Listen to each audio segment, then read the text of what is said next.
Roberto Põe, CEO da Project Lab. A gente está recebendo aqui esse grande líder que vai contar um pouquinho aí da sua história, cheia de protagonismo, né? E que passou por algumas adversidades que eu conheço algumas histórias dele boas. E a gente está aqui numa temporada do Liderando Líderes, em que a gente justamente está querendo trazer histórias reais, né? muito verdadeiras e que inspiram, né? Não só a forma de liderar, mas a forma de fazer gestão. Então, a gente vai estar falando aqui com uma pessoa que, além de ser um grande líder, tem uma escola de educação continuada, uma empresa de educação continuada, que já formou aí acho que milhares, já chegou na ordem de milhar de gerentes de projeto, e ele agora está com um programa de liderança, que ele vai falar um pouquinho também, um programa de liderança online super completo. Então, é um prazer te receber aqui, Roberto, e uma honra. Então, eu quero que você se apresente agora, e a gente daqui a pouco vai te fazer muita pergunta boa. Obrigado, Renata. É um prazer estar com vocês aqui, Renata, Sandra. Obrigada. Prazer também é meu de te conhecer, famosíssimo, de grandes amigos meus. Uma honra. Podendo contribuir. Minha história não é tão diferente de muitas outras histórias que a gente ouve aí, mas eu acho que assim, a questão principal, né, em relação a passar por problemas e crises que não faltam no Brasil. Aliás, o Brasil não é para amadores, né, como se diz, né? E a gente está ainda tentando aprender a sobreviver nesse mercado que muda toda hora, que puxa o tapete da gente toda hora, né? E acho que a palavra que me vem assim é a resiliência, né? Assim, já caí tantas vezes, já levantei tantas vezes, e aí, assim, eu acho que uma coisa eu tenho assim segurança, porque acho que eu tive assim um emprego só na vida. Foi o meu primeiro emprego. Me formei na faculdade com 22 anos, voltei para o Brasil, estudei nos Estados Unidos, fiz engenharia eletrônica lá na Universidade de Princeton, e quando eu voltei, foi o meu primeiro e único emprego, né? Foi ser engenheiro eletrônico numa indústria de computadores, né? Na época da reserva de mercado do Collor lá e tal. E aí, assim, não gostei da experiência. Eu, assim, não gostava de ficar engessado ali num processo, ali com horário, né, de trabalho, e assim, me sentia assim, meio... né, queria fazer, de repente, outras coisas, mas eu não sabia como, nem nada. Mas depois de 3 anos ali, eu falei, bom, vou partir para uma aventura aí. E fui trabalhar com computação gráfica, assim, nada a ver com o que eu tinha estudado, mas eu sei aprender, né? Assim, quando você se forma assim, pelo menos em engenharia, você tem uma ideia de que você aprendeu a aprender. Então, o que você for querer fazer, você vai achar um jeito de aprender e desenvolver. E assim, não vou contar minha história toda, que é muito longa aqui, mas o fato é que, assim, de lá para cá, eu já fiz tanta coisa diferente, desde de gravação audiovisual, assim, produção audiovisual, campanha política em Roraima, Mato Grosso do Sul, fiz torneio de praia, organizei torneios de vôlei, tive confecção, enfim, é uma história. Já tive empresa de software, de soluções de informática, enfim, em cada uma dessas experiências você aprende alguma coisa, você desenvolve alguma habilidade, mas principalmente a mensagem é assim: você consegue se virar, né? Então, assim, eu fui criando uma segurança de que não importa onde que eu faça, o que eu faça, onde que eu trabalhe, em que eu me meta, em que eu desenvolva, de alguma forma eu vou achar um meio de sobreviver, de conseguir ultrapassar aquele desafio. Isso te dá uma confiança pessoal, né? Assim, que você, às vezes, trabalha em uma carreira, numa empresa, naquele emprego, a sua segurança é aquela empresa. E aí, numa crise, que aconteceu já várias aí, situações de pessoas, amigos próximos e tudo, assim, e agora, o que eu faço? Eu só sei fazer isso. Então, estou sem emprego e eu tenho que arranjar um outro emprego, né? Assim, então, assim, a ideia do emprego, de você, assim, ter que buscar outra pessoa, outra entidade, pessoa jurídica que seja, para te sustentar, ou te prover o teu sustento, né? Assim, você tem que buscar alguém para que você consiga, enfim, sobreviver, pagar suas contas e fazer o que você precisa fazer na vida, né? Interessante que você está trazendo um ponto de vista que não é comum, né? Porque normalmente as pessoas veem esse lugar seguro no emprego, né? Um lugar seguro já tem uma estrutura para ele se inserir ali, né? Dali gerar o provento.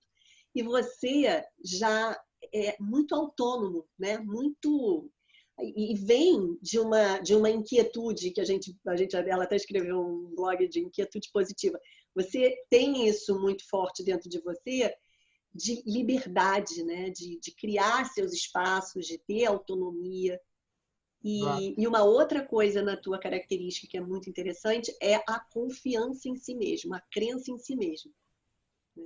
Que é muito forte. Você desenvolve, porque Tipo, eu tá no mudo, Sandra. Não, eu é que botei ela no mudo sem querer. Ela quer que você fale, só ela quer falar. eu queria dizer, Roberto, que você me passou aquela máxima de autoconfiança, autogestão, que é a independência, etc. E a garantia é você mesmo, né? Assim, me conheço tanto, eu me garanto que eu vou conseguir o meu sustento em qualquer atividade que eu resolver empreender, né? Eu acho que a garantia sou eu. Isso que eu falo, garantia sou eu, né? Mas é uma coisa Muito legal. que eu tenho comigo há um tempo, né? E assim, eu provei isso para mim mesmo em várias diferentes áreas de atuação, né? Seja fazendo isso, aquilo, assim, aquilo. Então, eu nunca fiquei preso necessariamente a uma única atividade, uma atuação. E acho que eu também, assim, eu não gosto, né, de ficar fazendo a mesma coisa há muito tempo. Eu acho que o que eu fiz mais tempo de atuação profissional foi gerenciar projetos. Mas a razão disso é porque projetos nunca são iguais, né? Então, essa aí é a razão, né, de ter me encaixado, porque cada projeto é único. Então, eu já desenvolvi projetos de tantas áreas diferentes e cada um é uma aventura nova, né? Desde plataforma de petróleo até Olimpíada, até assim novos projetos, novos produtos, lançamentos, projetos de tudo que é tipo. E aí é interessante que você conhece uma área nova, conhece pessoas novas, situações novas e é bom que tenha um fim, né? Então, assim, se não tivesse fim, acho que eu ficaria agoniado, né? Tem que ter um fim para ter um recomeço, nem que você queira fazer um outro parecido, mas não é igual, né? Então, assim, eu acho que essa natureza da mudança, do desafio constante, né? Acho que move o empresário, move uma liderança, porque você não está nunca satisfeito com o status quo, né? Você também não é um insatisfeito, você pode estar feliz, só que assim você... É uma insatisfação positiva. Mas não é que que te você faz mover. Quero sair daqui, não é isso, não. Assim, pô, tem um desafio, vou naquele desafio. Aí você, bom, tá, qual é o próximo desafio? Vou criar um. Então, mas eu acho que você tem uma coisa, você é um cara que tem uma liderança visionária, você está sempre olhando, né, além das fronteiras, você olha para fora, você está se atualizando sempre. E eu queria que você falasse um pouquinho disso aqui, ó, da Project Lab. Como é que ela nasceu? Então, ela nasceu como mais um projeto, né? Assim, dos N que eu já tinha feito. Então, assim, daquelas todas as coisas que eu te falei, depois veio a bolha, né, da internet um tempo atrás, né? Assim, só quem é mais antigo que já lembra disso. E aí eu quase fiquei rico naquele momento, porque eu criei uma ideia de imóveis online, assim, não tinha nenhum, e eu tinha um conhecimento da minha faculdade lá com a maior distribuidora, assim, a maior empresa americana online de imóveis nos Estados Unidos e tudo, e chamei eles para vir para o Brasil, só que eles demoraram muito, fiquei um ano fazendo business plan para eles lá, até eles se convenceram de que era uma oportunidade, aí quando entraram, eles já tinha vários, começaram a pipocar um monte, né? E aí falei, bom, agora, mesmo assim, a gente transformou esse produto em outra coisa, eu fui trabalhar com Opportunity, e de lá eu também saí, estourou a bolha, e aí fui buscar o que fazer, né? Aqueles tombos, né? Assim, aí naquele tombo eu levantei e falei, bom, vou trabalhar com... Eu tinha uma empresa de sites na época, foi a minha primeira empresa, e daí criei esses projetos e depois resolvi pegar um produto nosso, que era o Project Builder, que era uma coisa que foi feito para gerenciar projetos nossos, depois virou um produto de um cliente, que depois virou um produto, depois virou uma empresa. E aí, eu não posso falar da Project Lab sem falar da Project Builder, né, que foi a minha primeira empresa de projetos. Na época, eu só entendia de projetos na prática, não tinha formação, e fizemos uma ferramenta baseada no que se praticava com as ferramentas naquela época, só que web foi a primeira empresa web de projetos do Brasil, né, brasileira, e existe até hoje, né? Então, foi um projeto de sucesso. Peguei uns sócios, assim, amigos e alguns garotos, né, de TI muito inteligentes e tal, e desenvolvemos o produto, crescemos, mas chegou um ponto que eu falei, poxa, a gente está meio ameaçado aqui, porque a gente é uma empresa pequena e pode ser tomada por uma empresa grande a qualquer momento, né, de mercado, e também, assim, nossos clientes têm dificuldade de aprender a usar a ferramenta, embora seja simples, mas daqui a pouco esbarra numa incompetência do assunto. Precisamos ensinar as pessoas a gerenciar projetos. E aí, poxa, comecei a observar a ideia assim, de olhar para fora, né, e ter essa visão, um pouco assim. Foi na época que a Estácio estava bombando, assim, criando uma Estácio em cada esquina, parecia, né, Banco do Brasil, né, uma agência em cada lugar, né. Eu falei, tinha Estácio de costura, disso aqui, não sei o quê, em qualquer lugar tinha uma Estácio fazendo alguma coisa. Eu falei, pô, tá aí um modelo interessante, né, educação crescendo bastante, e isso me chamou a atenção. A gente precisa ensinar esse pessoal a gerenciar projetos. Mas eu não posso ensinar esse pessoal como Project Builder, porque vai parecer que eu estou querendo ensinar para ele usar minha ferramenta. Eu falei, não é essa a proposta. A proposta é aumentar a maturidade deles em gerenciar projetos e, com isso, a ferramenta ficar mais interessante para eles. Então, assim, é uma coisa indireta. Aí eu mantive o prefixo Project Builder, Project Lab. Até o Américo, que num brainstorm assim sugeriu o nome, né? Assim, a gente criou nesse momento nasceu a Project Lab já por um projeto de educação junto com o Senai. A gente foi parceiros assim no primeiro 2003, e aí nasceu a Project Lab assim dentro da Project Builder como uma unidade de negócios, mas ainda com o CNPJ do Project Builder, e com esse projeto que deu muito certo, assim, ficamos 2 anos desenvolvendo. Foi depois do MBA da FGV, era a única coisa que tinha de projetos de mais longa duração. Então, a gente criou um produto que até hoje os primeiros alunos assim são nossos. Um deles é nosso professor, né, o Kaique, foi nosso aluno da primeira turma. E aí, com isso, a gente desenvolveu um programa bacana. Depois virou uma empresa, porque começou a crescer, e aí teve um conflito, porque o pessoal do Project Builder queria focar na ferramenta, e eu vi o potencial da Project Lab, e aí chegou o momento que eu tive que decidir, e aí decidi pela Project Lab, e aí deixei a Project Builder. E aí a Project cresceu bastante, porque teve esse boom da educação, o boom do gerente de projeto, né? Nesses 10 anos aí, a gente cresceu 20% por ano, 30% por ano, crescemos. Então, tivemos um período de 100 crises, aí só coisa boa. Mas, e a demanda crescendo, né? E os PMPs? Os PMPs, a gente começou a ser referência, fizemos a parceria com a Rita Mulcahy, isso foi em 2005. Fantástico, né? Ela é maravilhosa. O Oceano Azul para a gente, num lugar que era muito competitivo. Então, assim, foi uma jogada que demorou 1 ano para conseguir, mas conseguimos, e aí isso nos proporcionou um crescimento forte, né? Um período que o PMP estava bombando mesmo. E aí a gente mudava de 2 em 2 anos para um lugar novo, né? Porque tinha que aumentar, tinha que crescer, ampliar. Saímos da minha sala, né? Um cantinho com um estagiário, e aí chegamos na Rio Branco ali, no ponto mais alto ali de 650 metros quadrados, 5 salas, um centro de treinamento tudo colorido, bacana, bonito. Mas ali foi uma das crises grandes. Aí vai aquele tombo, né? Assim, um tombo feio, né? Assim, que você já estava acostumado a cair, né? Que eu já estava só 7 anos crescendo bem e tal. Foi uma época muito boa da minha vida. Casei, tive pela 2ª vez, tive mais 2 filhas. Então, assim, sabe aquele momento que está tudo certo na tua vida? E aí, assim como um filme bom, você fala assim, todo bom filme não tem o início e o final feliz, né? Tem as pancadas, que senão o filme não tem graça, né? E a vida também não teria graça se não tivesse esses tombos, né? Mas, assim, podia ter menos, né? Assim, a gente aprende, tem que ter toda hora alguma coisa, né? Mas a vida é assim, ciclos de tombos, ciclos de levantadas. Aí o que importa é se você vai, no próximo ciclo, conseguir ir para um outro lugar que você não foi ainda. mas você pode ter certeza que não vai ficar mil maravilhas o tempo todo. Vai ter algum tombo que você não sabe de onde vem, o que é, né? E aí, nesse caso, foi uma série, né? Assim, foi meio assim, quero ver agora o que você é feito, Roberto. Porque foi na época que eu separei, né? Assim, as crianças eram pequenas, muito difícil, ao mesmo tempo veio a crise de 2000 bom, já tinha passado por uma crise de 2008, né? 2015, né?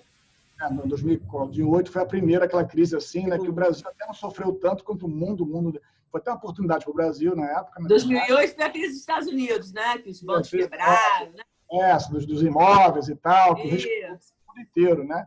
E nós, assim, a gente tinha começado a fazer uma coisa nova, que era, assim, eventos grandes. Então, em 2008, a gente fez um evento de megaprojetos no São Paulo para 450 pessoas, né? No Frei Caneca, lá. Então, assim, pô, eu vou fazer um evento aqui, gostei. Aí, na verdade, era um evento do PMI, que eu fui convidado para palestrar lá. Aí eu vi aquele... Não sei se vocês foram já no Frei Caneca, é um teatro de 600 pessoas, assim, né?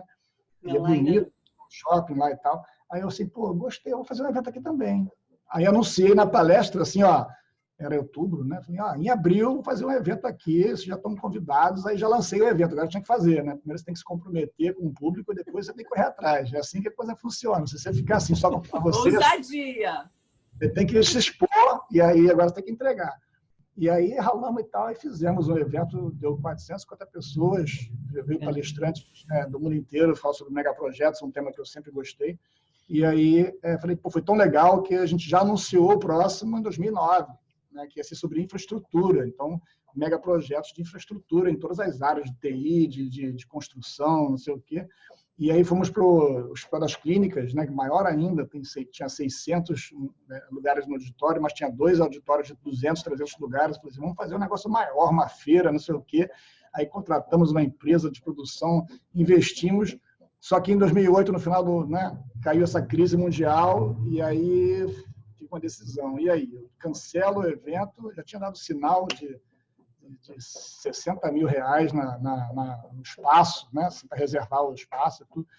Já tinha comprometido, já tinha um patrocinador de 50 mil. E aí eu falei, e agora? Pô, vou ou não vou? Aí eu resolvi arriscar, né? Eu sou meio amante a riscos, né? Já vi que isso pode ser bom, mas pode não ser bom. Mas eu falei, não, o Lula falou que era só uma marolinha, né? Vocês lembram disso? É só uma marolinha. Fui na dele, na época o Lula era bem popular, todo mundo acreditava nele, né? Assim, na época ele sabia de tudo. Então, fomos nele, né? E aí, nessa ideia de que, não, vamos fazer. E aí sofremos... De final de 2000 até abril de 2009, que foi o evento novo, foi um desespero total, né? Foi muito difícil. Eu tinha ampliado, né, a programação, foram 30 palestrantes internacionais, nacionais, projetos dos Estados Unidos, Inglaterra, Dubai, enfim, veio gente de tudo que é lugar, mais dos brasileiros. Consegui o Alckmin para abrir o evento, consegui um monte de gente, assim, sabe? Foi top. E, no entanto, o que eu consegui foram 250 pessoas no evento.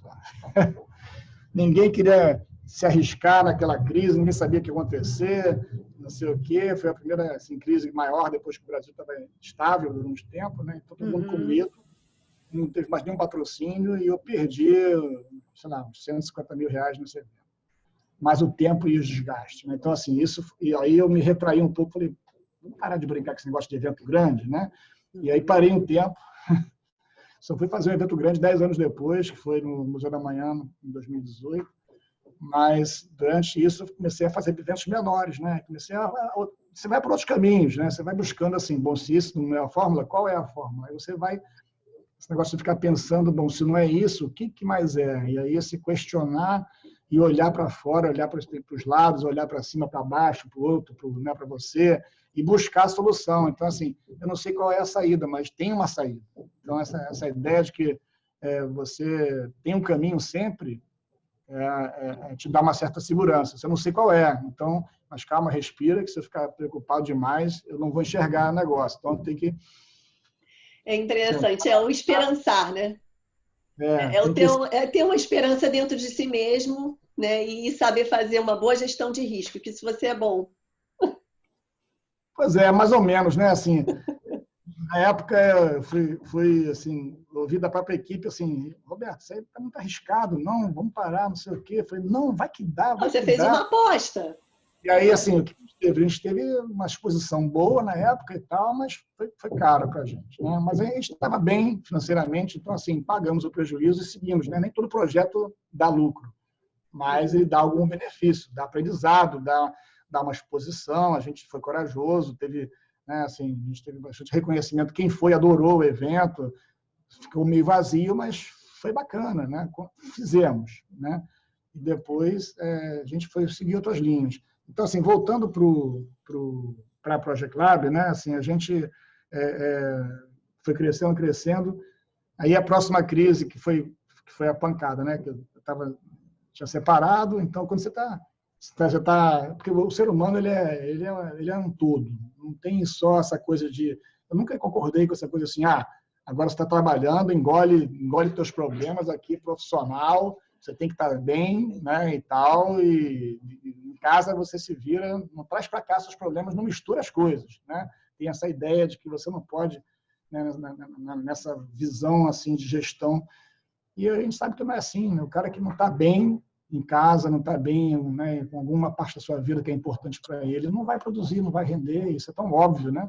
Então, assim, mas como é que você faz para poder... Você tem que produzir de alguma forma, né? De alguma forma, mas também tem esses momentos que você tem que se deixar não produzir. Foi isso que aconteceu comigo. Eu falei, os 2 anos da crise ali, da separação, eu não sabia se eu ia ficar na empresa, se eu sair, como é que ia ser, e assim, aí eu parei de fazer qualquer projeto.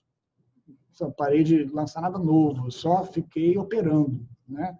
Porque aí já estava num processo operacional, já tinha as pessoas e continuamos fazendo o que já íamos fazendo, mas a empresa estagnou, assim, nada novo.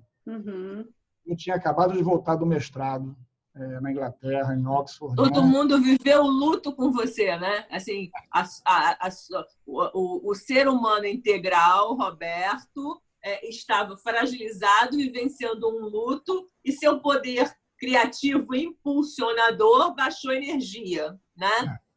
Eu vou fazer mais nada novo, porque eu não sei o que eu vou fazer, né? Assim, não sei se eu ficasse boa, então assim, agora é hora de parar e aí eu fiz o caminho de Santiago, fiquei um mês andando. Que legal! Fui fazer também um outro caminho, que foi navegar, né, assim, pelo Caribe. Tudo bem, né? Não é de rico, não. Minha irmã comprou um barco e a ideia na Flórida é trazer para o Brasil, né? E eu falei, vamos lá, vamos navegar. Acabou que a gente não passou do Caribe, né?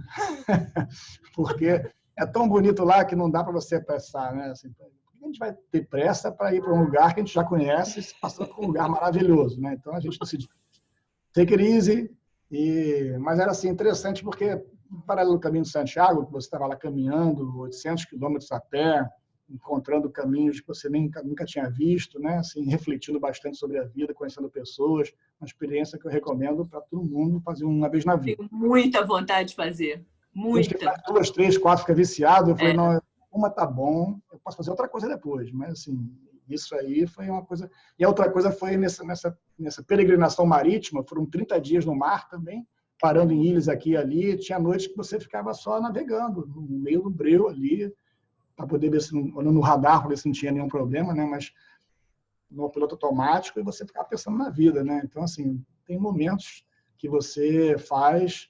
Depois de uma outra viagem também pela Europa, assim, peguei o carro. Eu tinha um evento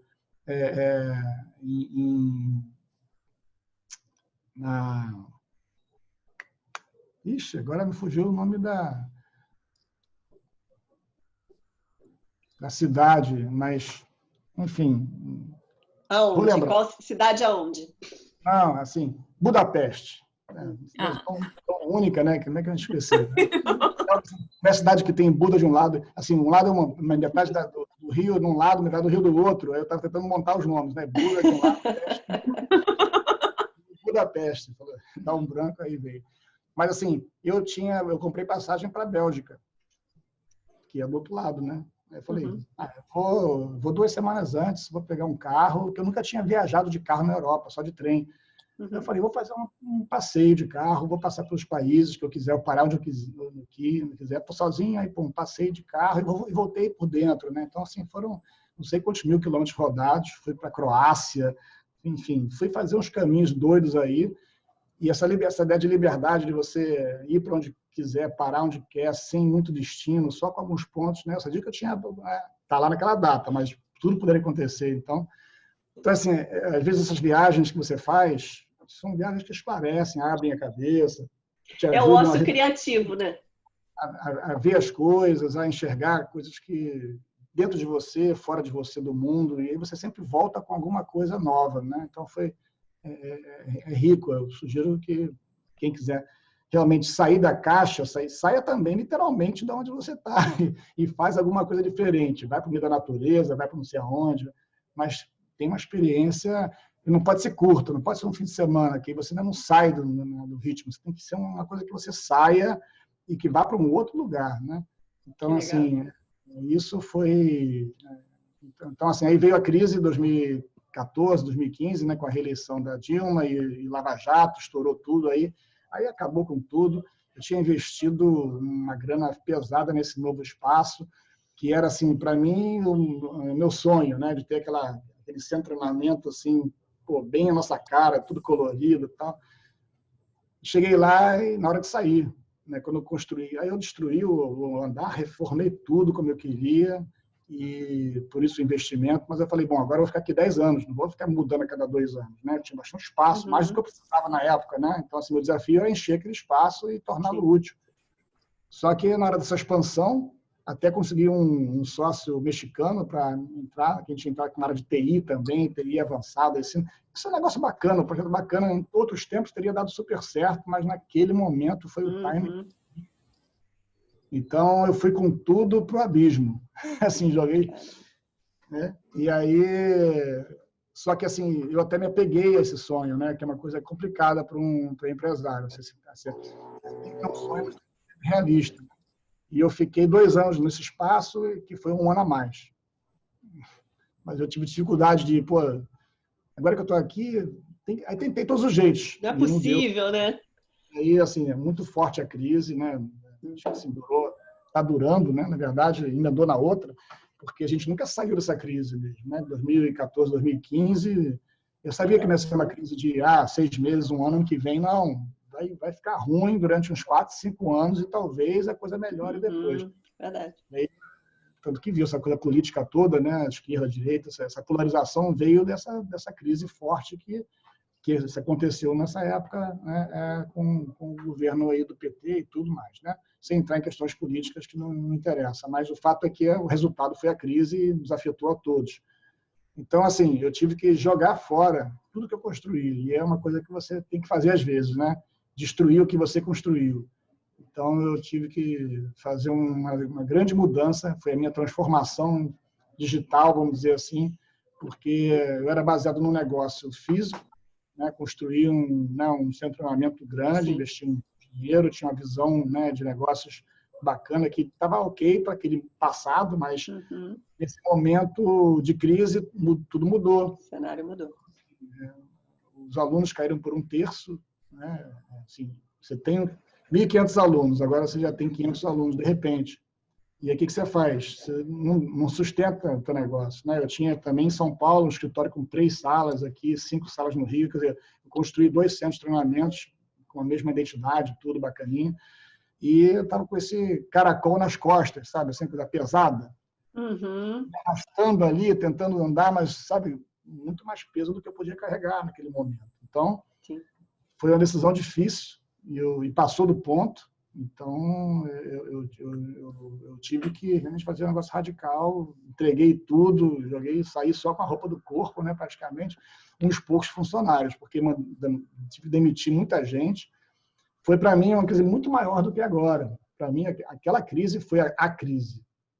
Né? Assim, eu estava me reconstruindo emocionalmente, me reconstruindo, e aí eu tive que mudar a minha empresa inteira, né? Então, assim, e foi aí que a gente mudou para o online. Eu falei, eu não quero mais estrutura física, não quero mais nada disso. Ficar quietinho, pequenininho, em algum lugar, E aí fui para uma salinha pequenininha com o pessoal que sobrou. São Paulo diminuí, entreguei também bastante coisa, ficou só uma salinha também lá, uma sala. E aí começamos a falar, bom, vamos partir para outros mercados, né? E aí eu tinha muita resistência com o online. Aí falei, online é muito chato, online não sei o quê, eu gosto de estar em sala de aula presencialmente, né? Dou aula há muitos anos e tal, eu gosto de ver o aluno, eu gosto de ver quando ele está com o celular escondido ali, eu estou vendo que ele está com o celular, e falo assim, pô... Aí eu paro da aula e fico olhando para ele, pô, desculpa, professor, tal. Online você não consegue, agora desliga lá a câmera e faz o que ele quiser, e você, ei, liga a câmera aí. Aí o cara, não posso, aí você fazer o quê? Tem que ligar, né? Então, assim, é outro mundo, né? É outro tipo de engajamento necessário, é outro tipo de coisa. Então, assim, uma outra... Eu tive que aprender, né? Aprender, assim, não é o que eu gosto, o que eu não gosto, é o que é necessário, o que as pessoas também estão pedindo. E aí, além disso, aí foi o movimento online, começou com o PMP, né? Que aí tinha a primeira turma de PMP online, tinha 4 pessoas. Aí eu faço ou não faço? Na época, presencial, tinha 20, 30, assim, 4 pessoas. Eu falei, faz, vamos aprender, né? E aí, a próxima eu tive 7, depois eu teve 8. Hoje em dia, ninguém quer presencial, tudo é online, né? Agora, hoje em dia não pode, mas assim, mesmo antes da pandemia, as turmas online eram o dobro de pessoas da turma presencial. Então, assim, mudou realmente o paradigma, mudou todo o processo, Mudou, né? E é verdade. aprender com isso e dali em diante eu falei, tudo que eu fizer novo vai ter que ser online, né? E aí o projeto da liderança, que eu enxerguei lá em 2011, 2010, 10 anos atrás, fazendo um mestrado lá de megaprojetos, né? Em Oxford, foi que eu vi que assim, o grande diferencial do profissional de projetos não é a técnica. Esse cara que lida com um megaprojeto que, sei lá, consome bilhões e bilhões de dólares durante muitos anos, esse cara consegue chegar até o final com esse negócio, esse cara aí, o que ele tem de especial? Porque não é técnica, né? E aí, resumindo, assim, espremendo meu mestrado na Inglaterra em 1 minuto, né? Seria, assim, o grande aprendizado foi, ok, aprendemos muitas técnicas legais, muitos conceitos, né? Mas o resumo da história, o gestor de megaprojetos é um exímio, habilidoso gestor de pessoas. Gestor não, um líder, né? Então, assim, foi aí que eu vi, caramba, a gente... Tantos congressos que eu fui e aqueles slides todos do Chaos Report, de que fracasso em projetos, né? Os projetos têm baixa índice de sucesso, né? E aí eu falei assim, não é porque você não sabe fazer o cronograma, não é porque... Cara, porque os gerentes de projetos não sabem lidar com pessoas, não são preparados, não têm essa base. Então, eles são excelentes técnicos, que viram gerente de projetos. O gerente, por si, já é um cara que comanda, né? Não é um cara que lidera. Então, existe a diferença do gerente e do líder. Aquilo ali, na minha cabeça, fala assim, é isso. Nós precisamos, quando eu voltar para o Brasil, eu tenho que, de alguma forma, ensinar o pessoal liderança, que é... Né? Então, as famosas soft skills, né? Soft skills, né? Assim, sobre essa, na verdade, o PMI veio depois com aquele treino de talentos, com o negócio de liderança. Falei, bom, então já que a palavra é essa, vamos pegar essa palavra liderança e vamos, então, ser o guarda-chuva dos soft skills necessários. Uhum. E aí, esse projeto nasceu isso, em 2011. 2011, por aí. Mas aí veio a separação, veio a crise. Aí ele ficou sempre assim, comecei, mas não comecei. E fiquei pesquisando, conversando, já chamando algumas pessoas que já sabiam, pô, eu quero fazer sobre isso, não sei o quê, comecei a montar o quebra-cabeças disso. E aí, quando eu ia lançar, eu tive que sair da sala grande, e aí eu tive que, bom, agora eu tenho que deixar isso claro, porque eu tenho que fazer o feijão com arroz e sobreviver. E aí eu reinventei a empresa, deixei isso um pouco de lado, e quando eu fui retomar, comecei a retomar, e aí fui atropelado pela onda do ágil, né? E aí veio assim, o mundo não é mais gente projeto normal, né? Você não pode ficar só PMP, só não basta, e o mundo é ágil agora, né? Já está se tornando ágil. Isso foi uns 3, 4 anos atrás, né? Uhum. Uns 4 anos atrás, mais ou menos, que começou essa coisa, né? De onde surgiu todas essas novas coisas que a gente vê hoje. E aí ficou claro para mim que se eu não... Aquela coisa da visão, né? Se você não vê o que está acontecendo, a tendência, você fica no seu casulo, com a cabeça no seu buraco, você fica achando que o teu buraco é maravilhoso, depois quando você vai ver, ele já não existe mais, né? Então, Falei, se eu não surfar nessa onda agora, eu vou ficar fora do mercado. Eu como profissional e a gente como empresa. Então, mas eu não sou expert, não vou virar expert em ágil rápido o suficiente para poder ser um expert. O que eu vou fazer? Aí a sacação foi um modelo que até hoje vingou, né? Que assim, eu vou me unir aos meus, teoricamente, concorrentes e vou convidá-los para fazer algo maior que nós, né? E daí veio os programas de formação. Então, assim, eu pesquisei bastante sobre esse mundo, né? Assim, aquela coisa, agora eu vou pesquisar isso. Se eu quiser virar um profissional ágil, foi na minha cabeça assim, o que eu tenho que estudar? Não é só o Scrum, né? E daí eu comecei a perguntar para todo mundo, olhar, ver as certificações, fiquei confuso, tem mais de 100 certificações no mercado, qual que é a melhor, qual que não sei o quê, comecei a agrupar, comecei a fazer não sei o quê, comecei a montar as ilhas, né? E os assuntos começaram a emergir. Eu falei, pô, um profissional tem que entender disso tudo, de alguma forma. E aí, Mas ainda assim, ele tem que ser líder, ainda assim, sim, ele tem que assim, comunicar assertivamente, ele tem mas uma que coisa de cada vez, potencializar as soft skills e trabalhar com uma outra roupagem, com uma outra metodologia, criando, colaborando, né? E com uma mentalidade visionária, né? O ágil já é uma aproximação disso, mais do que o PMI, PMP na época. Assim, o PMI era muito técnico, formado por engenheiros, um pessoal meio assim, meio durão, né? Meio assim, que nem eu era, né? A minha formação, né? Bem orientada a causa e efeito e coisas assim.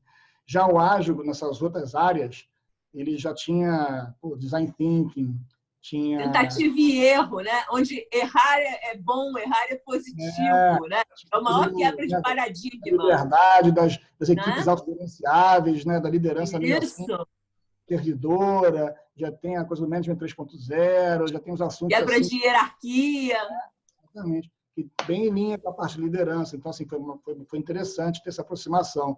E aí montamos o programa e depois, e aí ao mesmo tempo, o programa de liderança que eu ia começar, já estava todo mundo certo para começar, e eu falei, gente, não vamos começar não. Vamos mudar esse negócio, vamos, porque assim, a gente não tem base literária disso direito, a gente vai começar a fazer uma aula da cabeça de cada um, vai sair uma coisa meio Frankenstein. Eu falei, vamos fazer um livro primeiro. Aí a proposta do livro veio antes. Aí foram 2, 3 anos escrevendo esse livro. Que está aqui, né? Que aí a Renata participou, a gente fez um almoço, né, Renata? Nossa! Aquele almoço lá do restaurantezinho lá indiano, né? Enfim. Isso. E aí daí nasceu, aí fui convidar as pessoas e fomos montando esse time e fomos trabalhando em equipe, em parceria, cada um dando suas opiniões e tudo, e formamos a ideia do livro, que foi bem aceito, e ficamos escrevendo o livro. Isso foi um parto, foi complicado isso, porque ao mesmo tempo estava rolando já a Professional, ao mesmo tempo estava a crise, ao mesmo tempo estava as coisas, todo mundo ocupado, mas nasceu depois de um tempo. Mas olha que interessante, esse livro, ele tem 11 capítulos. E eu queria que você comentasse um pouquinho de como é que você estruturou, né, essa formação desse líder, pensando nos temas que eram importantes para a formação desse profissional. Sim, assim, alguns dos temas já veio lá do mestrado, desde 10 anos atrás, né? Comecei a identificar ali, assim, algumas habilidades essenciais, né? E aí tinha, assim, a questão da liderança por si só, né? Assim, a essência da liderança, mas eu não queria, assim, incluir tudo ali. Assim, o que eu posso tirar da liderança pura? Esse foi um desafio nosso nesse primeiro capítulo, né, Renata? Assim, eu chamei um psicólogo também para ajudar a Renata, porque assim, precisamos ter um lado humano aqui, alguém que conheça esse tal ser humano que estudou isso e que pode dar uma outra luz, né? Senão fica um monte de gente técnica com base técnica, né? A gente vem das exatas querendo falar de coisas humanas. Não, tem que ter um cara de humanos ali para poder ratificar ou contribuir, ou orientar, ou liderar o processo, né? Então, ele foi uma ótima contribuição, né? Rendeu Mota, e com isso a gente teve essa visão, né? Consegui formatar o que eu queria, uma visão inicial de liderança profissional, e daí ser um grande guarda-chuva para os outros capítulos, né? Isso aí é uma coisa que a gente já vinha. E assim, me incomodava muito ao dar aula de PMP, PMBOK, essas coisas assim, a maneira técnica que era abordado assuntos que eram humanos, né? Por exemplo, comunicações. Pô, é algo mais humano que isso. Sim. No entanto, a abordagem do PMI até hoje é extremamente técnica. Sim. Fazer um plano de comunicação, entradas, saídas de processos, etc. e tal, assim, comunicar que é bom, não entra nesse assunto. Então diz que você tem que saber fazer, mas não explica como, não ensina. A forma, né? Eu acho que a gente dá forma. Não ajuda você a ser o melhor comunicador. Ele já acha que você tem que ser um bom comunicador. Sendo um bom comunicador, default, given, né? É isso, tem que ser, pronto, aí você vai em outro lugar para buscar isso. Você sendo um bom comunicador, agora você tem que fazer isso nesses processos, que são importantes também. É importante você planejar as comunicações, você controlar as comunicações, monitorar as comunicações, mas também, se você fizer tudo isso e a pessoa não conseguir se comunicar de fato, não adianta isso. Então, a gente focou, vamos fazer um curso de comunicação, mas falando de como você tem que se comunicar.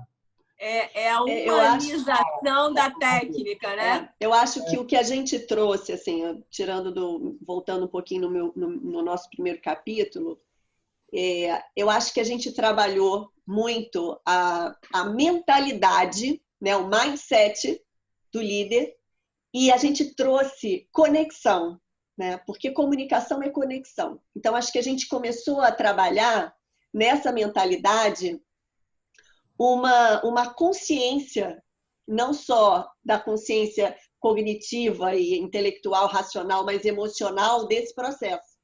E eu acho que isso é que trouxe qualidade, para que a gente pudesse construir vamos dizer assim, esse olhar de liderança, menos comando e controle e mais influência, né? Compartilhando visão, inspiração, com colaboração, com protagonismo, mas com colaboração, né? E aí você continua aí nas disciplinas. Fala aí. E aí a gente começou, a visão da empresa começou a mudar também, né? Assim, uma coisa que já estava no meu coração, na minha cabeça há um tempo, assim, como é que a gente exterioriza isso, né? Porque a empresa é reflexo da visão dos seus donos, né? dos seus líderes, né? Então, assim, falei assim, poxa, não é mais o profissional de projetos. Primeiro eu parei de chamar de gerente de projetos. Parei de chamar as pessoas de gerente de projetos, porque me incomodava. Você gerente de projetos, gerente é uma coisa que gerencia. Você não tem que ser um gerente de projetos, por isso você não está dando certo. Você tem que ser um líder também, mas tem que ser gerente também. Sim. Então, assim, como é que eu posso chamar o cara gerente, líder? Não. Aí eu passei a chamar de profissional de projetos. Pronto. Você quer ser um profissional de projetos, aí você tem que aprender a ser gerente. É tudo válido, todos aqueles ensinamentos são válidos. Sim. Mas se você não tem o gap, quer dizer, o gap é a parte da liderança desenvolvida, e aprender a ser líder mesmo, profissionalmente, né? Não amadoristicamente, porque amadoristicamente todo mundo é líder amador. Todo mundo é líder amador. Lidera sempre alguém, de alguma forma, nem que seja o seu cachorrinho, você lidera ele para ir para, né? Vamos lá, vamos fazer xixi lá fora, aqui não pode, né? Você está ali, de alguma forma, na verdade, está gerenciando ele aí, não está nem liderando o teu cachorro. Liderar é ele vir atrás de você, você vai para lá e ele vai no teu pé. Isso é liderar. Você não está chamando ele está lá grudado em você. Não, né? Mas tem uma parte da liderança assim que é o de ensinar, né? O de capacitar, o de desenvolver, né? E isso dá trabalho. Sim. Essa é a parte da liderança que eu acho que ela é importante. Que cabe no teu exemplo do cachorrinho, sim. Então, assim, a questão de você ser um gerente e líder, né, em projetos, para mim, ser profissional de projetos. Passei a só falar profissional de projetos. Só que, assim, não é só profissional de projetos, né? Aí, assim, vamos pensar mais amplo.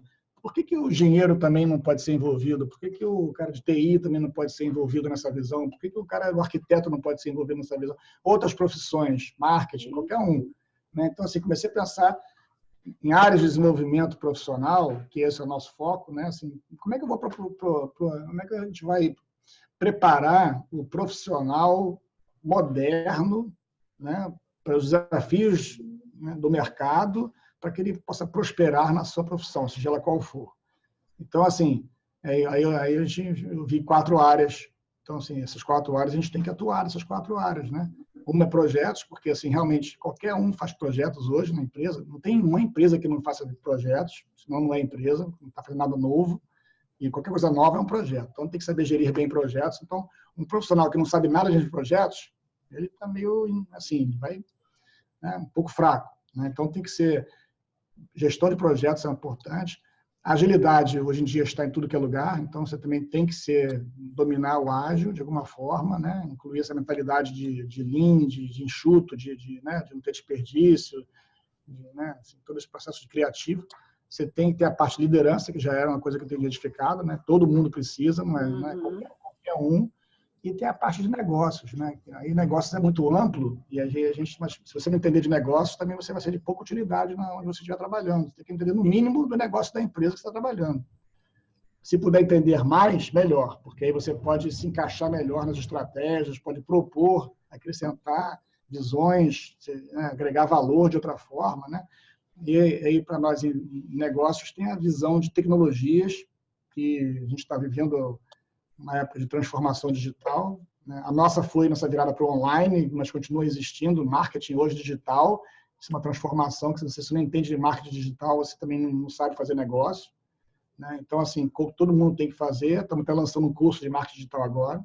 A gente nunca pensaria em lançar um curso de marketing digital no passado, mas para preparar esse profissional moderno, você tem que ter uma noção disso, então está lá, né? Então, assim, tem a parte de gestão normal, estratégia, é legal você saber, essas coisas de tecnologia, dados. Os dados hoje são importantíssimos, né? Então, como é que você vai tratar os dados que você tem à sua disposição para virar informação para tomar decisão?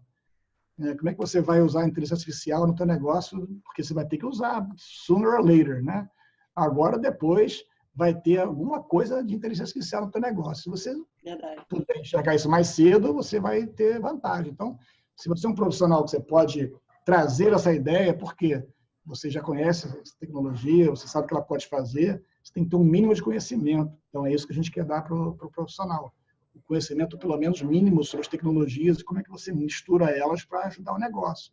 Que aí vai virar um projeto que vai ter que ser feito para a gente com métodos ágeis e que você vai ter que liderar as coisas para acontecerem. Então, assim, essas 4 áreas é a atual visão da empresa e é o que eu estou perseguindo agora. Então, o que a gente está fazendo? A gente está desenvolvendo programas de desenvolvimento profissional nessas 4 áreas. Fizemos de ágil, já está lá os 11 cursos, já está rodando sua 10ª turma, 700 alunos já. Então, assim, um modelo que foi aprovado, funciona, é híbrido, misturado, assim, aula gravada com aula online, com exercício, com prova. Então, assim, ficou bem legal. Ao mesmo tempo, tem uma durabilidade, tem um tempo para você fazer, mas dá para você fazer, porque são 4 horas por semana, qualquer um acho que consegue encaixar isso para aprender uma coisa legal. Aí tem a liderança, que seguiu o mesmo modelo, né? Já começou com a primeira turma, e a gente está promovendo agora um programa de projetos, que é a nossa origem, mas a gente não tem um programa de projetos ainda, então estamos resolvendo isso, porque a gente se focou muito na certificação PMP, que a gente é líder de mercado, né? No Brasil, já formamos mais de 3.000 PMPs, mais de 3.000 não, estamos chegando aos 3.000, mas a gente sempre fala 3.000, porque falta assim, umas 10 pessoas, sei lá, para poder dar os 3.000. Mas são mais de 20.000 alunos ao longo de 17 anos, então, assim, muita gente já passou, muitas coisas de projetos. Então, a gente está reformulando esse programa de projetos e introduzindo cursos e coisas de gestão, um pouco mais de liberdade. Eu não acho que a gente vai fazer um programa de desenvolvimento de negócios, porque é muito amplo. Então, assim, lá a gente vai ter que ser mais nicho, né? Enfim, é isso que a gente está fazendo agora. E isso tudo que você falou, né? Eu acho que, assim, só para sublinhar, isso é protagonismo, né? É você olhar e criar. É a sua capacidade de você criar e não ficar vítima do sistema ou de uma crise, né? E ser autor da própria história, né? Da própria trajetória. Então, esse protagonismo é que eu acho que eu tinha certeza de que você ia trazer a tua história aqui, e para a gente conseguir, assim, sem explicar o que é, só ouvindo a tua história, é isso, né? Quer entender o que é? Olha a história desse cara, né? E o mais legal é você ver que quantas quedas você teve e o que levou você a sair de cada uma foi essa inquietude, foi o saber, né? Você é um cara extremamente criativo, mas a hora em que você estava menos, vamos dizer assim, mais machucado, né? Menos resiliente, para você se recobrar. Você deu a você esse ócio criativo, criou as suas viagens, a sua travessia lá no Chile, né? Você fez a caminhada... Santiago foi Santiago de Compostela. Isso. Isso tudo para quê? É para você cuidar de um lado que não é só profissional, desenvolvimento pessoal, né? Você cuidou do teu desenvolvimento pessoal para ganhar força. E aí, voltando para o nosso programa, você criou um curso de desenvolvimento pessoal, que eu acho que seria interessante assim você dar uma brifada aqui, que eu achei uma super sacada, né? Você pensar nisso, na inteligência emocional, na criatividade. E nessa narrativa toda, a gente vê que essas qualidades você demonstrou nessa tua fala. Então, assim, foi uma boa aula essa entrevista. Mas comenta aí um pouquinho. Pois é, foi muito divertido. Divertido, não sei se foi a palavra certa, mas muito gratificante. Também foi divertido, né? Mas assim, mais gratificante descobrir quais são as áreas, né, que seria interessante de incluir nesse programa de liderança, né? Vamos dizer, soft skills, ou qualidades que você precisa ter. Então, assim, além das mais óbvias, que eu chamo de as essenciais, que é o feijão com arroz do líder. Se você não conseguir dominar isso, você não consegue liderar nada, né? Que aí, assim, a própria essência da liderança, depois comunicação que a gente já falou, liderar equipes, que é básico para um líder, né? Assim, negociação em conflitos, liderar mudanças, porque está tudo sempre mudando. Se você não conseguir liderar um pessoal, um novo status quo, onde ele aceite a mudança de maneira menos impactante, também você não está conseguindo fazer uma liderança muito boa. E engajar stakeholders que você não tem poder sobre, que é a área que eu tomei para desafio meu. Então, assim, esses 6 principais áreas são as primeiras matérias do curso e, assim, são o essencial, feijão com arroz. Quer parar ali, já pode parar se você quiser, mas se você quiser virar um profissional mesmo, né, você tem que ir um pouco mais além. E aí começa com, assim, as áreas que eu acho mais interessantes, assim, as mais, assim, que a gente estuda pouco. Aí vem a inteligência emocional, que até já ganhou bastante divulgação, Sim. Mas na época que eu botei isso era novidade, assim. Mas tinha o Daniel Goldman, que tinha feito aquele trabalho inicial, mas ainda era... Né? Hoje em dia se fala bastante disso, todo mundo já aceita que isso é importante, mas ninguém estuda. Certo. Então, um curso de inteligência emocional. Outro que eu gostei muito, que eu acho muito bacana, é de criatividade. Assim, um curso de criatividade. Você não nasce com isso, você é muito criativo. Mas por que eu sou criativo? Tem como eu melhorar, ser mais criativo? Claro. Alguns dizem, não, chega, para de ser criativo, que você está atrapalhando. Muita criatividade junto me atrapalha. Mas, concordo, tudo que é demais é ruim. Né? O caminho do meio é o ideal. Mas na hora de ser criativo, você consegue ser criativo? Né? E aí, como é que você estimula isso? Existem métodos para isso. A gente pesquisou, né? Então, tem um cara muito bom aí que a gente vai conversar amanhã, né? Sim, Vitor Gonçalves. De inovação, né? Todo mundo que é de inovação tem que ser criativo, né? Mas eles têm criatividade. E aí, mas tem outros assuntos, como colaboração e cultura, culturas diferentes, super importantes, com culturas diferentes. Quando a gente fala isso, pensa que é país diferente, outra nacionalidade, certamente ia ser um exemplo óbvio de cultura diferente. Mas o mais comum de se encontrar são culturas diferentes na sua própria empresa. Exatamente. Uma empresa maiorzinha, você já tem a tribo do pessoal daqui, do pessoal dali, e cada tribo tem seu códigozinho. Eu tenho um case muito especial em relação a isso. Eu participei do startup da Intelig Telecom, e na época eram ingleses, franceses, americanos e os nativos brasileiros. E eu fui a primeira brasileira no TI. Então, você pode imaginar ingleses e franceses se negociando em reuniões por um bem comum, ou americanos e ingleses. Olha, foi um aprendizado de relacionamento, comunicação, gestão de conflito e merge de culturas para criar uma cultura própria da empresa, uma cultura brasileira, e a gente chegou a ser eleito uma das melhores empresas para se trabalhar, e é uma cultura ímpar que todo mundo que teve Intelig tatuado no peito se reconhece até hoje, quase 20 anos depois, e a gente tem um grupo no Telegram que tem mais de 700 pessoas ex-Intelig, todos eles, os expatriados e os brasileiros, e assim, é um movimento muito bom de a força da criação de uma cultura única no meio de adversidades. Foi muito legal. Pô, fantástica experiência. Vou te chamar para você falar sobre isso lá no Cubo Minds também. Será um prazer. Porque, assim, criar uma nova cultura comum, né, só com colaboração, né? Então, assim, muito. A diversidade é muito importante, né? Então, assim, a pior coisa é você ter uma equipe, todo mundo igual, pensando igual. Então, mas também as diferenças de um de outro causa conflito. Então, você tem que lidar com conflito de maneira positiva e fazer com que pessoas que pensam diferentes, seja porque têm ideologias diferentes, seja porque nasceram em culturas diferentes, ou vivenciam meios diferentes na própria cultura, né, da sua área, mas com grupos diferentes. E aí, como é que elas colaboram? Colaborar é você achar o ponto de ligação entre as várias culturas, né? Sim. Então, assim, o que ele também concorda, o que você concorda, pega esse fio. É se colocar no lugar do outro e buscar exatamente mas eu acho que tem uma coisa, né, que eu acho que é um pilar importante, que todas as empresas agora estão cuidando, né?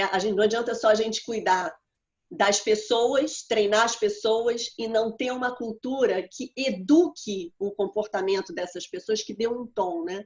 Eu acho que, assim, a gente conversou com o RH muito forte e que ele falou isso, né? Do RH com esse papel muito de ser o protagonista da transformação da cultura. Então, cultura acho que também é um tema que eu acho que você puxou, super importante da liderança, e tem mais um, né? Então, tem a parte do desenvolvimento pessoal, né?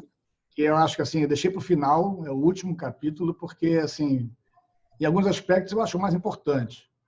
Porque, assim, a maioria dos outros, não é todos, mas criatividade é uma coisa mais também para você, interna, inteligência emocional tem a sua, mas tem a do outro. Mas, assim, esse último aí tem a ver só com você e mais ninguém, né? Assim, desenvolvimento pessoal, interno, autoliderança, é uma coisa assim que, se você quiser realmente ter resultados a longo prazo, você se torne de fato um líder de verdade, né? Não um líder fake. Líder fake é aqueles que fazem o que os outros, né, esperam que um líder faça, mas não é ele.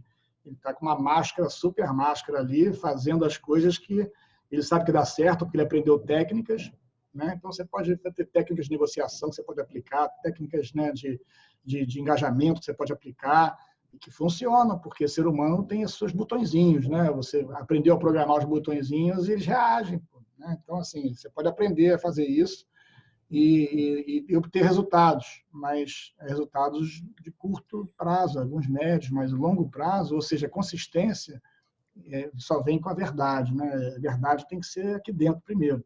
Então, você tem que se tornar aquela pessoa para poder você conseguir naturalmente liderar daquela forma. E eu acho que mais difícil, esse é o maior desafio, e não é o programa que vai te ensinar, não, tá? Porque isso aí seria uma presunção minha, mas é uma educação da vida inteira. E você pode chegar no final da vida e não conseguir, tá? Sim. Mas o que eu acho que esse programa... Para quem acredita no processo, né, que você vai ter várias oportunidades aqui, isso aqui é só uma passagem, essa aqui você vai tentar melhorar um pouquinho, né? Mas, assim, esse pouquinho já é né, uma coisa que você tem que ter muita consciência do que você como você faz. E, assim, por mais que eu estude isso, me envolva nisso, procure até divulgar isso, não digo ensinar, mas é assim, compartilhar um pouco da visão, a gente se pega cometendo os mesmos erros que a gente fala que não é para fazer. Então, assim, não é porque você ensina liderança que você é perfeito, né? Ninguém é perfeito, mas, assim, a gente espera que o professor não cometa os erros que ele mesmo está ensinando, né? Em liderança isso não acontece. Ele vai cometer. Então, isso é engraçado, né? Assim, a gente só está aqui como professor, às vezes, no curso, porque a gente sabe um pouquinho mais, tem um pouquinho mais de conhecimento e vai passar para você. Mas não sou necessariamente um modelo de perfeição, um modelo de referência necessariamente daquilo, não. Isso eu acho que traz um lugar até que empatiza com o aluno, porque nesse programa, né, eu acho que um tom que a gente deu que é bem legal é assim: ninguém vai aprender soft skill com lição de palavra. Então, a gente vai aprender integrando esse conhecimento no dia a dia. Então, o que a gente trabalhou, por exemplo, no setup, né, no primeiro curso, que eu tive a honra de dividir, né, junto com o Rendel, foi justamente trazer essa primeira expansão de consciência, que olha só, liga aí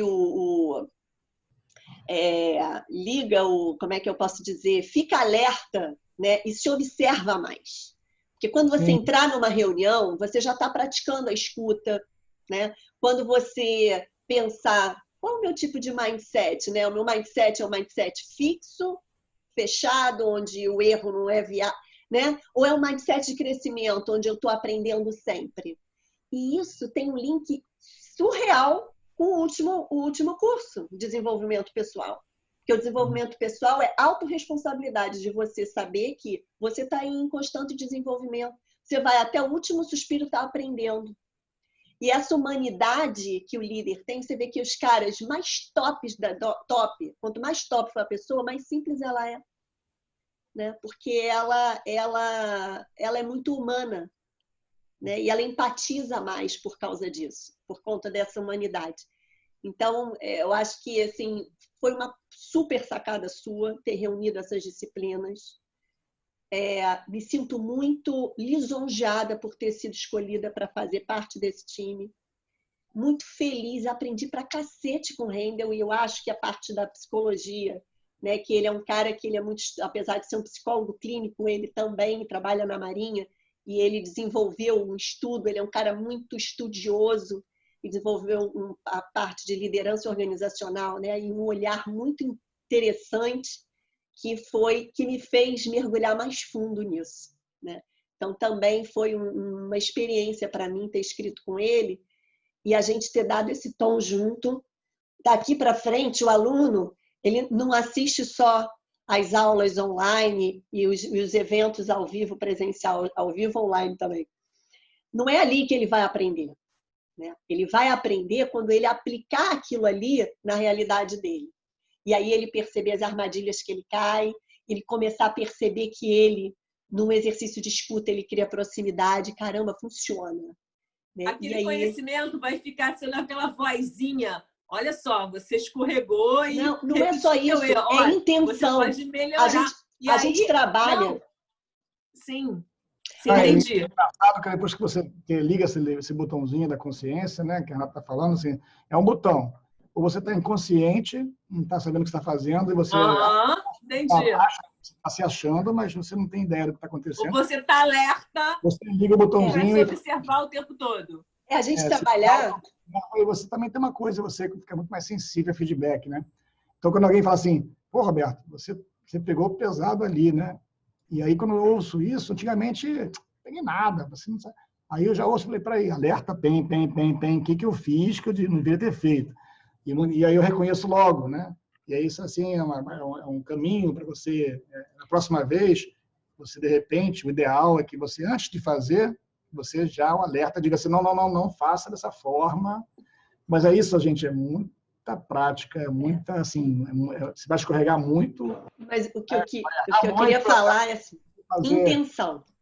Tem que ter intenção, entendeu? Você tem que ligar, é o botão da vontade, o músculo da vontade. Eu, a partir de hoje, eu ligo esse músculo da vontade e eu vou com intenção de escutar, de verdade, sabe? Eu vou com intenção de fazer. É o primeiro passo, mas não é o último, né? O primeiro passo é a intenção e tal. O último passo é quando você não precisa ter intenção mais, porque você já tem isso embutido. Está internalizado isso. Está quando integrado. Você já está fazendo normalmente porque já é do seu ser, aí sim você chegou naquele, se graduou e tem um certificado. Mas a gente não pode esperar isso para dar esse certificado, até porque a gente não vai saber. Você que vai ter que se dar esse certificado. Mas você vai receber um certificado do curso de que você entendeu o que você tem que fazer. Agora, se você quiser o certificado interno, você não vai conseguir. Mas eu tenho um outro ponto de vista. Eu tenho outro ponto de vista. Eu acho que a intenção é aquela energia que te faz ser um eterno aprendiz. Né? E você tá com esse bit ligado, sabe? Porque é muito difícil a gente ficar em estado de alerta 24/7. Muito difícil. Mas a gente tem que, de alguma maneira, criar o hábito de ter essa intenção, ir calibrando, eu acho. Isso, achou a palavra boa. Nossa, gente, assim, eu que não vivi toda essa criação, cocriação de vocês de livro, do curso, acompanhei como amiga, né, dos bastidores. Estou aqui maravilhada de estar tendo essa oportunidade de conhecer o Roberto, de ouvir essa história, de ver o olhinho da Renata brilhar cada vez que fala nesse evento, no curso, no livro. Só posso agradecer, Roberto, por essa oportunidade de estar com a gente. Essa entrevista vai ficar no nosso canal, canal Renata Nigri. A gente tem que estar projetando esse trabalho muito forte também para a sua base aí de colaboradores e clientes e amigos, para a gente estar sempre a gente tem que fazer em conjunto o sucesso um do outro. Muita gente saber desse programa. A gente vai impactar milhares de pessoas. Eu tenho muita fé. Com certeza. Também. Muito obrigada, Roberto. Muito obrigada. Pode se despedir. São 2 mulheres falando ao mesmo tempo. Fala, Roberto. Por isso que a gente tem 2 ouvidos e uma boca, né? Na verdade, um ouvido para cada uma, né? Devia ter 4 ouvidos, 2 para cada um, para poder ouvir atentamente. Mas, não, é super gostoso aí o papo. Obrigado pela oportunidade. Espero que cada um tenha sua história, mas eu acho que elas se repetem de alguma forma. Você vai achar os mesmos padrões na minha, na sua, né? Cada um tem a sua história de liderança, cada um tem seus desafios internos, sabe dos seus próprios desafios, e a gente não deve trocar os nossos por ninguém, porque a gente não sabe do outro, mas eu acredito que se você está tendo os seus desafios é porque você consegue passar, né? Assim, aquela velha máxima de que você só recebe desafios que você consegue vencer, né? O peso está ali porque você consegue carregar. Quando você acha que você não consegue, você vai buscar força dentro de você para você conseguir, né? Que nem aquele filme muito célebre, que eu esqueci o nome, mas a cena do cara carregando o outro no campo de futebol, não sei se você já viu. Né? Despertando o Gigante. Que o cara assim, boa. Não, racionalmente eu não consigo, mas fechou os olhos e aí ele acha aquela força interior, né? Isso aí. Além, muito além, né? Então, assim, eu fico pensando, às vezes eu durmo assim, fico pensando, bom, como é que eu vou sair dessa? Qual é a próxima coisa? Né? Esse momento de reflexão e em algum momento vai sair a solução. E às vezes não é a melhor solução. Você vai ter uma ideia, vai bater de frente, não é essa a ideia. Você tem que olhar para o outro e votar, né? Que é a agilidade. Você tenta uma coisa, não deu certo, é melhor eu já explorar essa... Não dá certo, então para logo e já faz uma outra coisa o mais rápido possível, né? Ou seja, fale rápido, né? Para poder você achar a solução melhor mais cedo. Então, assim, acho que a vida nossa é essa, né? É buscar e aprender, porque daqui a gente não leva nada disso, né? O que adianta? Eu fico pensando assim, pô, você quer ser o quê? Quer ser o quê? Vai ter sempre alguém que foi mais que você, pô, e você vai ser esquecido. Verdade. Isso é fato. Ninguém mais vai saber quem é Roberto Pons, Sandra Portugal, Renata Nigri daqui a 200 anos. Você pode ter escrito na internet alguma coisa, mas se alguém não...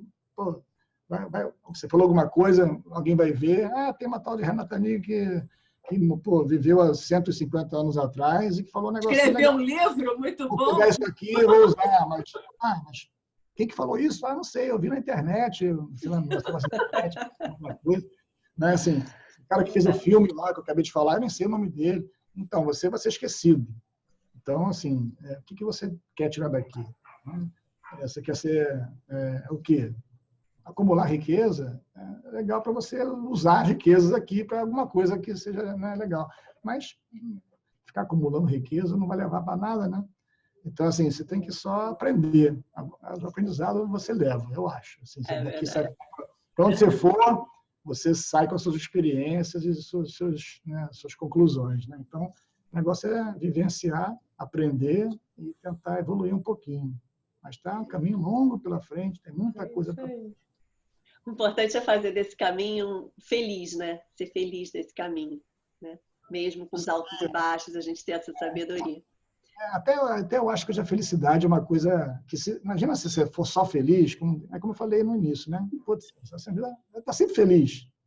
Vai ficar sem graça. Né? Assim, a dualidade é uma das coisas mais importantes da vida, né? Para você estar feliz num momento, você tem que ter estado triste em outro. Se você tirar a tristeza da sua vida, você também não valoriza a felicidade, né? Nunca sentiu a falta, você não vai sentir o valor da abundância e tudo mais. Né? Então, assim, mas eu chamo a felicidade de estado. Estado feliz é esse estado de positividade, porque a gente pode ser feliz e estar triste. Eu estava explicando isso para o meu filho, né? Que ele estava meio agoniado por conta da quarentena, que ele não gosta de jogar, ele gosta de jogar bola, ele gosta de um garoto mais ativo, né? Do que ficar em joguinho. Ele falou, mas porra, se eu não jogar, vou perder todos os meus amigos. Né? Ele estava falando isso para mim. E aí eu falei, filho, mas eu te entendo, né? É chato mesmo a gente estar nesse estado, mas assim, a gente é feliz, né? A gente é feliz de estar com saúde. Ah, mãe, mas criança não pensa assim, não. Mas, né? Aquela coisa de você estar grato, você estar consciente. É criar, isso traz um estado. Pequenas felicidades. Num estado de, acho que plenitude, né? Felicidade para mim. Momentos que você... Isso é alegria, Pons. Isso é sentimento de alegria ou de euforia. Felicidade é outra coisa, mas isso é um tema para uma resenha. Nossa, isso aí dá pano para manga. Muito obrigada mais uma vez. Sejam felizes como vocês quiserem. Pronto. Eu quero ser feliz com você nesse programa aí, com Sandra. Bora ser feliz. Bora. Tchau. Tchau.